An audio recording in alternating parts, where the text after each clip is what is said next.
I think what's most interesting, this is a movement inside Cuba that's led by young intellectuals, artists. These are not people that were political activists. It's a very young generation who's demanding a better life.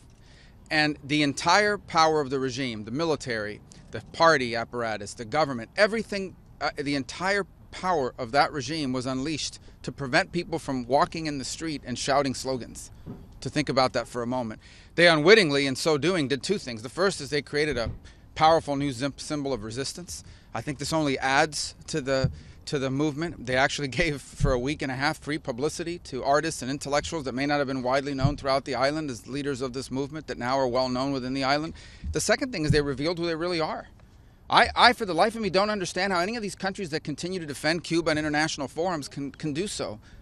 But in the way they reacted towards this, from the mobs that they unleashed on people's homes, to flags covering windows, they reveal who they are. They prove those protesting against them correct.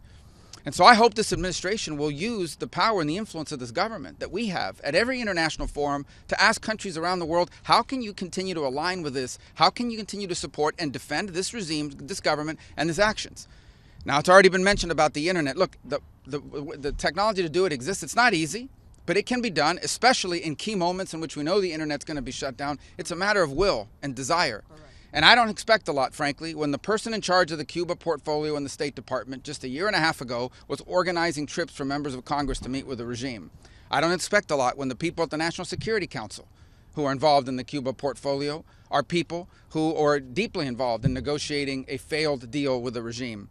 Fact of the matter is, the people in charge of this on an hourly basis in this administration are not on the side of what we're asking for. What they want is an understanding and an agreement with this evil regime. So I'm not expecting a lot unless the president himself makes it a priority, which so far he has not.